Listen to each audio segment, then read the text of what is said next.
Bueno, vamos a avanzar nosotros en otra materia. El gobierno anunció que la próxima semana ingresará al Congreso el proyecto de aborto legal, uno de los principales puntos durante la campaña del presidente Gabriel Boric. Para profundizar sobre este tema, estamos con Xiomara Molina, coordinadora de la Asamblea Permanente por la Legalización del Aborto. Xiomara, muchas gracias por conversar con nosotros durante esta jornada. Hola Pamela, muchas gracias por la invitación. Mira, quisiera comenzar esta entrevista consultándote algo que dijo el cardenal Fernando Chumalí hace muy poquito, hace algunos minutos atrás, respecto del debate por aborto. Dice lo siguiente: es un error promover el aborto, es un error promover la eutanasia, que es un debate que también por supuesto está instalado. Es un fracaso de la sociedad porque eso significa muerte. Lo que dice el representante de la Iglesia Católica y que representa también a un gran número de la población católica de nuestro país. Bueno, en realidad el cardenal Chumalí tiene todo el derecho a plantear sus posiciones y a representar al sector al que él pertenece. El tema es que las políticas públicas tienen que responder a la totalidad de la población de un país y no solamente a sectores. Por eso no deben responder a creencias, sino a situaciones más macro que funcionen para toda la población. Y en ese sentido es totalmente respetable la opinión de quienes no están de acuerdo con el aborto, pero el concepto de vida y de muerte se explica según la creencia de cada persona. Nosotras consideramos, las organizaciones de mujeres y feministas que venimos desde el siglo pasado trabajando en esto, que nosotras somos defensoras de la vida. Defendemos la vida de las niñas, defendemos la vida de las mujeres, la vida de las personas que están en esta situación sin planificarlo, sin haberlo deseado, muchas veces por situaciones violentas, y que no necesariamente comparten un credo que les impide tomar esta decisión. Entonces, la política pública debe dar cuenta de las necesidades de toda la población, no solo de algunos sectores. Pero también, por otro lado, hay grupos importantes en el mundo, hay católicas por el derecho a decidir, por ejemplo, que tienen un trabajo muy profundo desde hace muchos años, que nos van mostrando y que le van acercando también a la gente de fe una mirada diferente de esas lecturas. No es mi ámbito, por eso no puedo profundizar mucho, pero hay un sector de la Iglesia que sí está de acuerdo con que las personas podamos decidir sobre nuestros proyectos de vida. Bien. Xiomara, bueno, me gustaría hablar de lo que tiene que ver con el documento de la Contraloría, que finalmente fue visado, pero comenzar con lo que es este anuncio del ingreso del proyecto ya de aborto legal en nuestro país, que se comprometió para finales del año pasado, pero a propósito entonces del reglamento del aborto en 3 causales, se corrió, decía la ministra, y se presenta ahora a pocos días de la cuenta pública. Se conocen ya detalles del proyecto y hay una gran duda que tiene que ver con, por ejemplo, las semanas que son establecidas como límite para poder realizar un aborto legal. ¿Está definido eso? ¿Existe un tope efectivamente que se ha conversado en Chile respecto de las semanas? Mira, nosotras no conocemos el detalle, el contenido del proyecto. También estamos muy ansiosas las organizaciones por saber qué es lo que va a contener finalmente. Hemos sostenido algunas conversaciones y nosotras también llevamos mucho tiempo planteándole, no solo a este gobierno, a los gobiernos desde hace muchos años, cuáles son los elementos que nos parecen mínimos para comenzar este debate. Y en ese sentido el tema de las semanas no es lo más relevante para nosotras. Creemos que hay otros elementos que son muy importantes de definir, pero claro, sin duda a la ciudadanía es algo que le importa. Hay estándares internacionales al respecto, hay discusiones que se han dado en este país. La OMS, la Organización Mundial de la Salud, tiene guías técnicas y tiene protocolos que se los informa a todos los países que son parte del sistema de Naciones Unidas. Y en ese sentido, técnicamente, hay periodos en que se realizan los abortos, hay criterios clínicos para realizar abortos en distintos periodos de la gestación, según la situación. Y 12, 14 semanas es el estándar que existe en este momento para los países que efectivamente han legalizado. O sea, piensa en Francia, por ejemplo. Francia, que es un país con bastante población católica. Pusieron el aborto en la Constitución. O sea, un país que tiene una historia democrática. Entonces, esto de las semanas es algo que puede ser discutido en un marco técnico que los organismos internacionales especializados en salud ya lo tienen establecido. Entonces, la discusión debiera enfrentarse por ese lado. ¿Qué es el tiempo determinado en Chile por la causal de violación? Exacto, además ese es otro elemento. En Chile hoy tenemos una ley de aborto en 3 causales, son insuficientes, pero nos dan alguna pauta. O sea, la causal de violación permite que las mujeres puedan abortar hasta la semana 12 y que las niñas menores de 14 años lo puedan hacer hasta la semana 14. A nosotras esto siempre nos ha parecido insuficiente y creemos que hay que seguir profundizando en estas conversaciones como país. Pero al menos eso también pone un piso, no podemos retroceder en derechos. Y ese es un derecho que ya está garantizado y que además tiene un amplio apoyo ciudadano. Xiomara, tú decías que el tema de las semanas es importante, por supuesto, pero que habían otros focos que eran relevantes también en el marco de este proyecto. ¿Cuáles son esos otros puntos que dicen ustedes que son muy, muy importantes? En primer lugar, que las mujeres, las niñas y las personas que se encuentran en esta situación, ya sea porque están con un embarazo no deseado, no planificado o producto de una situación de violencia, puedan por sí mismas decidir respecto a qué es lo que quieren hacer con su vida. Porque cuando una mujer se embaraza y tiene que tomar esta decisión, piensa en muchas cosas, piensa en todos los elementos que tienen que ver con nuestras vidas. Y eso es lo que nos parece fundamental, que sea la persona protagonista de la situación quien va a tener que asumir la decisión de o interrumpir el embarazo o continuar el embarazo, quien pueda realmente tomar la decisión. Y que esa decisión no sea tutelada por terceras personas, médicos, profesionales, gente del área de la fe, de distintos sectores. Queremos que seamos nosotras mismas quienes podamos decidir sobre nuestras vidas. Y eso es en base a que hoy existe en lugares donde, por ejemplo, está legalizado presión para que la mujer tome una decisión. ¿Eso se da?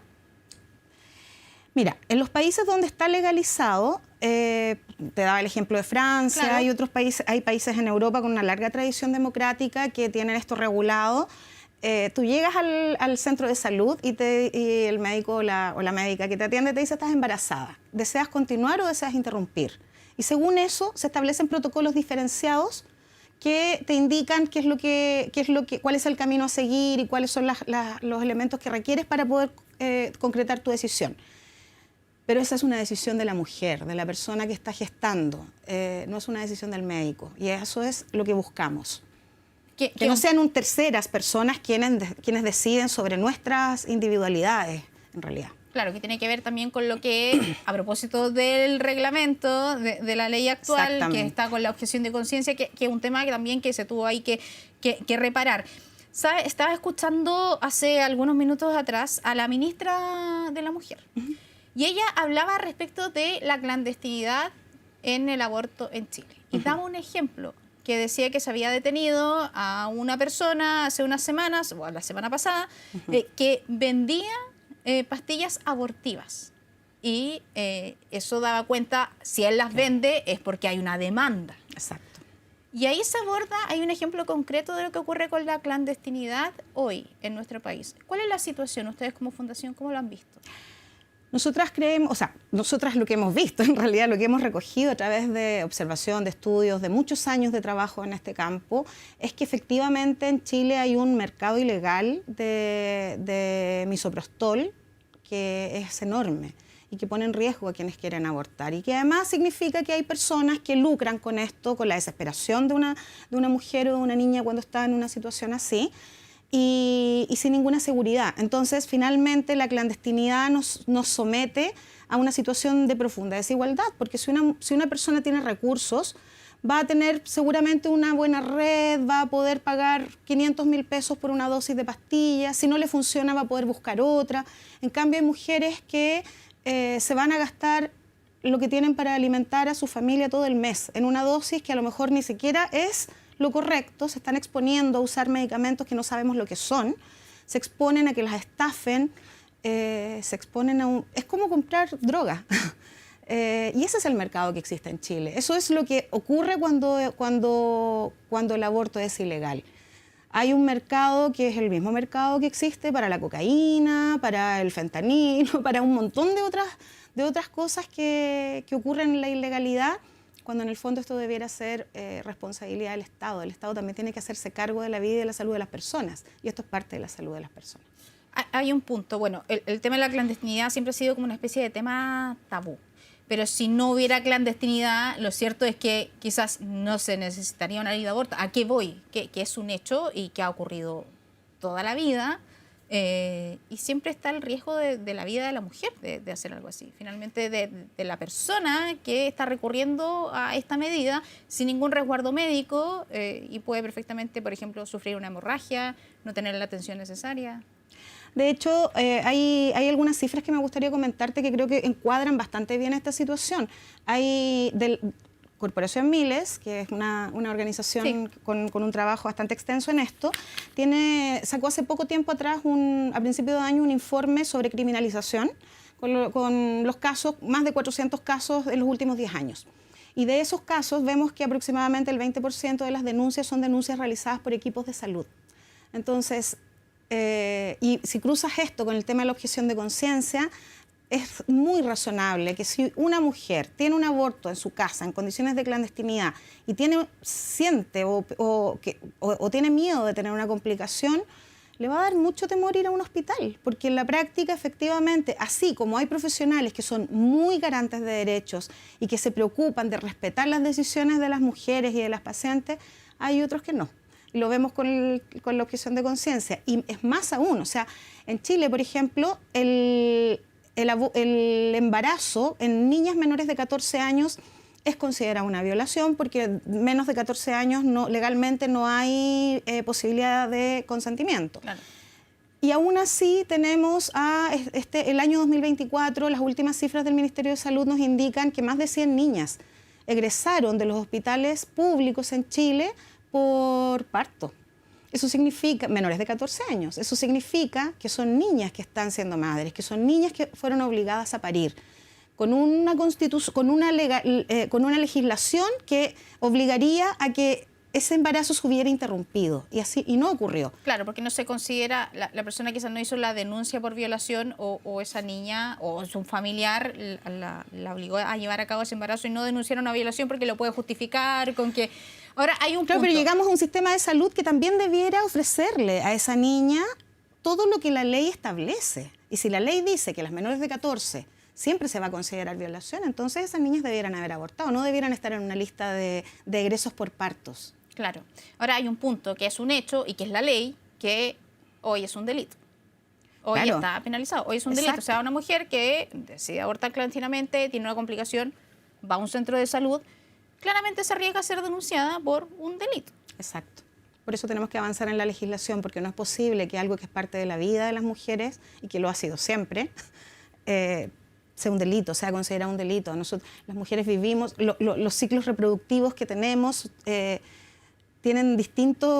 ocurren distintos hechos en relación a nuestra sexualidad y nuestra reproducción durante la vida. Y este es uno más de aquellos. Los derechos sexuales y reproductivos son contienen una amplia gama de elementos. El aborto es uno más. Vemos, por ejemplo, cómo la falta de educación sexual también influye en que no usemos anticonceptivos de manera adecuada, influye en que nos cueste tomar decisiones con criterios de afectividad, de respeto. Es un sistema completo el que se requiere mejorar, y en los países donde se legaliza está probado, y hay muchos estudios que muestran que la penalización no aporta a disminuir los abortos. Solo los convierte en ilegales, pero no hace que hayan menos abortos en un país. En cambio, cuando hay una legislación clara, efectiva, no hay un boom de abortos. No sé si recuerdas cuando se legislaron las tres causales, claro. O sea, el temor a que esto se iba a convertir en todas las mujeres que van a ir a los hospitales a decir que fueron violadas, eso no ocurrió. Xiomara, se me acaba el tiempo, pero no quiero terminar la entrevista sin que nos pueda explicar en concreto el cambio que se hizo a este reglamento de la ley de tres causales, y que tenía que ver con que en hospitales no estaba a veces la garantía para que las mujeres pudieran ejercer este derecho, 5 hospitales públicos en nuestro país donde todos son objetores Exacto. de conciencia. O sea, ahí la persona no tiene ninguna opción. Por lo tanto, ¿qué es lo que garantiza ahora con el cambio de reglamento? Lo que garantiza el cambio de reglamento es precisamente que si esto ocurre, si tú llegas a un hospital y en ese hospital no hay un profesional que esté en condiciones de realizar el procedimiento, tiene que derivarte con otra persona. Eso significa que no vamos a tener más niñas trasladadas desde el sur hacia Santiago, desde los extremos del país, viajando solas. Avanza en la garantía de que los establecimientos deben tener la capacidad resolutiva en su territorio, con los equipos. Y eso significa también, de algún modo, priorizar que en los sistemas de salud no hayan objetores de conciencia. En el sistema público, por lo menos, nosotras las organizaciones esperamos que poco a poco los profesionales de la salud también vayan asumiendo y comprendiendo cómo opera realmente la ley y que la objeción de conciencia es una excepción a una norma. No es un derecho ni es una ley, es una excepción. Y por lo tanto, como excepción debe funcionar, pero con regulaciones. Y regulaciones que permitan que no dificulte el acceso a lo que ya es ley. Muy bien, Xiomara Molina, coordinadora de la Asamblea Permanente por la Legalización del Aborto. Muchas gracias por conversar. Muchas gracias a ti. Que esté muy bien.